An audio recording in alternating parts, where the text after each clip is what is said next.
Pergunta 93. Como esses sacramentos eles se tornam eficazes? O que acontece com essa manifestação desses sacramentos? Para que tem que ter os sacramentos? Primeira condição que é uma ordenança. Deus, ele fala, todo aquele que crer e for batizado será salvo. Aquele que não crer será condenado. Ele estabelece uma diferença, mas ele fala, você precisa batizar. Então nós temos ordenanças nas Escrituras Sagradas. Os sacramentos, eles se tornam meios eficazes, não por alguma virtude que eles ou aqueles que ministram tenham, mas somente pela bênção de Cristo e pela obra do seu Espírito.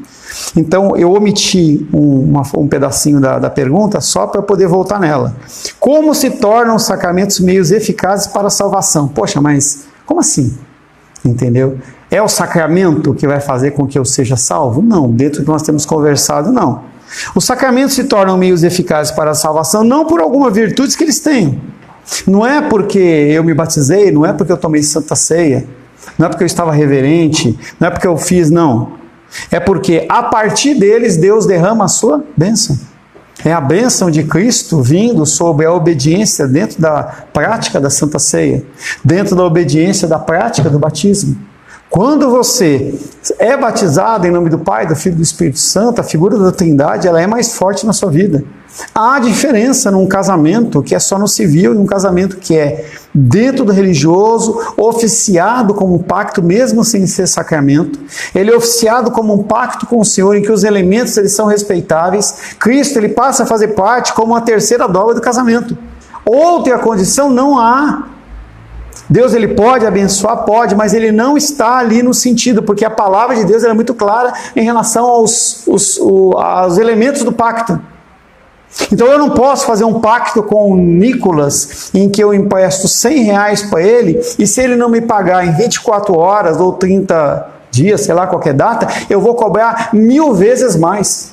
Isso dentro da legislação diz que é um voto, um pacto, um acordo, um contrato leonino. Ou seja, eu tenho toda a vantagem sobre mim em cima de uma desgraça, de uma dificuldade que ele está passando extrema. A justiça não reconhece. Tanto que a gente vê na internet muitas pessoas que falam assim, você está pagando empréstimo, está pagando imposto, está pagando dívida de cartão de crédito e tal, entra em contato comigo. O cara entra na justiça e ele ganha, porque tem regras. Então, se você não estabelece as regras que estão ali, não é um pacto, não é uma aliança. E aí as pessoas têm essa dificuldade. Quer dizer que a pessoa não é casada? Diante de Deus não é. Porque ela não cumpriu os elementos do pacto. Ele não cobriu os elementos da aliança que está sendo feita. Então, nós temos que entender que esses sacramentos não têm virtude nenhuma. Segundo, aquele que ministra não tem virtude nenhuma que venha trazer isso bênção. Então não é eu ministrando o casamento do Nicolas com a Aisla que vai trazer a bênção. A minha mão, quando eu imponho a mão sobre a cabeça deles, eu ponho isso aí, não passa energia, não tem nada. Eu não sou puro, não tenho essa condição de santidade tamanha que eu transmito isso para a pessoa. Não existe essa condição. Mas somente... Oi? Nós não somos fonte, somos canais. Não somos canais e não somos fonte. E a gente mas cuidado, porque muitas igrejas dizem que eles são a fonte. A fonte é a minha igreja que salva. É o meu ministério que salva. É o meu ministério que cura. É o meu ministério que faz isso, faz aquilo. Não é. Então nós temos a condição da obediência. Tem que ter um elemento de um pastor ordenado. Tem, mas não é ele que faz. O sacramento foi feito direitinho, mas não é a regularização do sacramento feito segundo o sacramento que vai funcionar. É a bênção de Deus. É a bênção através do Senhor, é a obra do Espírito Santo. Os sacramentos contêm uma promessa de benefício real, mas aos que dignamente o recebem pela fé em Cristo somente, sem contar com o seu mérito ou justiça própria. Então há diferença. Acorda, Pedrão. Acorda. Começou a balançar o pezinho ali, eu fiquei só olhando, falei, vai dormir, entendeu? Os sacramentos, eles contêm uma promessa e um benefício real. Então, quando a gente pensa, por exemplo, em dízimo e oferta, não é um sacramento. Para muitos não é. Mas se você abençoa, você é abençoado, é natural. É natural. Eu já vivi isso e você já viveu isso. Essa condição de eu decidir, entendeu? Há consequências. Mas não porque você deixou de dar, mas porque você está sendo desobediente, porque você está quebrando um pacto, está quebrando um voto. Os sacramentos constituem-se em meios de graça. Não, pulei. Os sacramentos contêm-se uma promessa de benefício real, mas apenas aqueles que recebem a fé em Cristo somente, sem contar com o seu mérito ou justiça própria. Romanos 15, 8.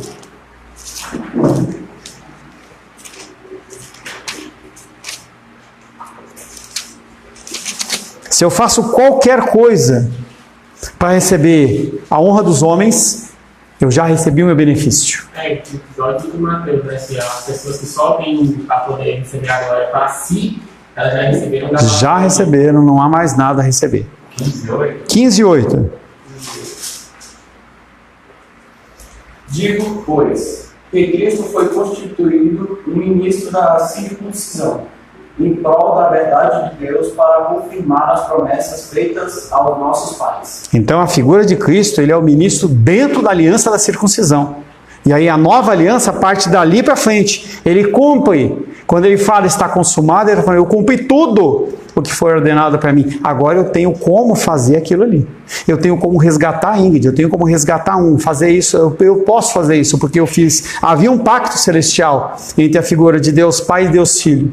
E a partir da ação de Cristo, ele tem a capacitação, ele recebe um nome sobre todo nome. E aí nós temos que fazer a diferenciação entre um Cristo que é humano e um Cristo que é divino. Aquele que recebeu um nome sobre todo nome não foi o Cristo divino, foi o Cristo homem, porque ele já era Deus. Ele já era Deus. Os sacramentos constituem-se em meios de graça, tanto quanto a oração ou a leitura bíblica. O conteúdo espiritual somente será aplicado pelo Espírito nos filhos de Deus. Não são nos outros. Todos ouvem, muitos são chamados, poucos são os escolhidos.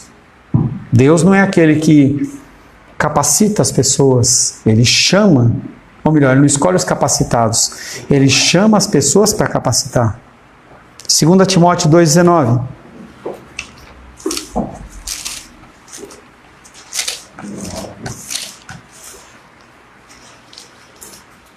Entretanto, o firme fundamento de Deus permanece, tendo este selo: o Senhor conhece os que lhe pertencem.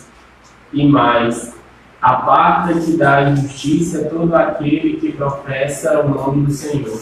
Entretanto, o firme fundamento de Deus permanece, porque a base ela é Cristo em Gênesis, ela é Cristo em Josué, ela é Cristo em Isaías, ela é Cristo em Malaquias, ela é Cristo no Novo Testamento todo. A base é essa.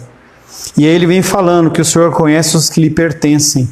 E aí ele fala, para aqueles que pertencem, para aqueles que são realmente filhos, ele fala, aparte da injustiça. Ou seja, não dê sinal dentro deste mundo que você não é filho, sendo filho. As pessoas têm que nos identificar como sendo filho. As pessoas têm que olhar para mim e para você e ver alguém, uma pessoa diferente. O sinal e o significado dos sacramentos. Em cada sacramento existe uma relação entre o sinal e a coisa que ele transmite, o significado. Dessa forma, a aplicação do sacramento é somente um sinal do significado espiritual do sacramento, que somente será operado pelo Espírito por meio da fé em Cristo. Então, essa condição da manifestação, da ação grandiosa e graciosa de Deus, ela parte através da ação do sacramento, mas não é o sacramento que alcança Deus. Não podemos menosprezar a aplicação dos sacramentos, porém nenhuma obra ou sinal operado pela igreja ou por seus ministros, por mais piedosos e bem intencionados que sejam, poderá substituir, cooperar, suplementar a justiça perfeita de Cristo na salvação do povo de Deus. Então, apesar de nós sermos obedientes, apesar de nós cumprirmos os sacramentos, isso não acrescenta em nada a ação de Deus. Nada, a ação de Cristo, nada. Tá? Hebreus 9,14. Vai, Pedrão, lê lá Hebreus 9,14 só para você acordar, vai. Deixa o Pedro ler de novo aí para ele desperta. Hebreus 9,14.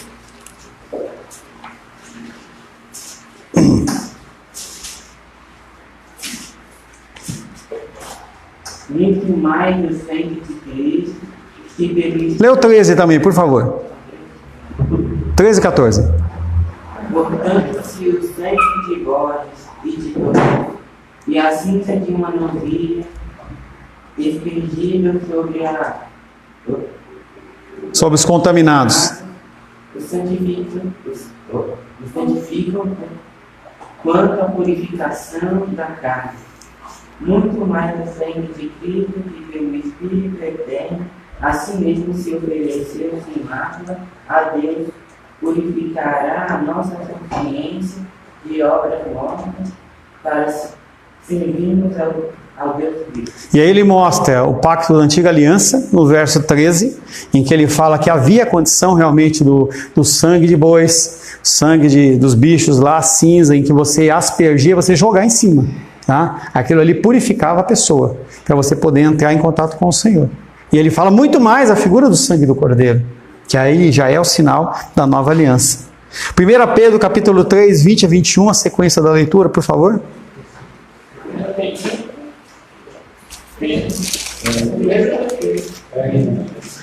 Pedro capítulo 3, versos 20 e 21.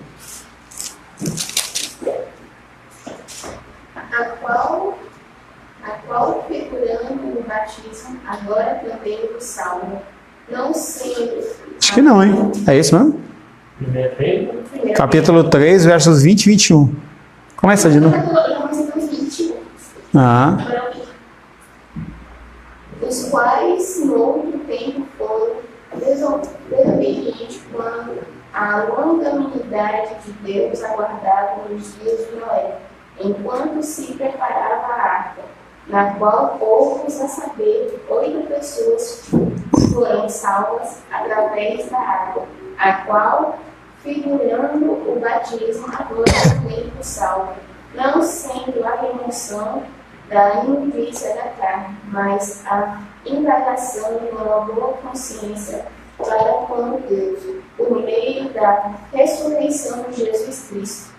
Então a gente vê novamente mostrando que a ação da obediência, todas as ações que foram feitas, em especial nessa época do tempo de Noé, isso aí, mesmo isso, não limpa o pessoal do pecado, ela continua contaminada. Nesse texto nós podemos ver que os sacramentos não removem os pecados ou purificam a corrupção da carne. Então se você for ser batizado e você entrar na água, você sai tão pecador como você entrou. Tá? Mas significam a resolução de uma boa consciência, uma decisão minha, a partir da ação de Deus, uma decisão minha em mudar. É o arrependimento com a transformação. Não é só o convencimento, mas é uma proposta, um desejo de você realmente mudar, de você realmente ter uma mudança de comportamento, de ação. Tá? Então, mas significam a resolução de uma boa consciência para com Deus por meio da ressurreição de Cristo. Então eu decido, orientado por Deus, fortalecido por Deus, guiado por Deus, a fazer isso ou aquilo, a agir desta maneira ou daquela, abrir mão de algo ou continuar fazendo. Amém, queridos? Senhor, louvamos o Teu nome por esse primeiro período de Escola Bíblica Dominical. Queremos pedir que o Senhor possa gravar nos nossos corações esses ensinamentos. Que o Teu nome seja glorificado, exaltado e bendito em todas as coisas. Oro em nome de Jesus. Amém.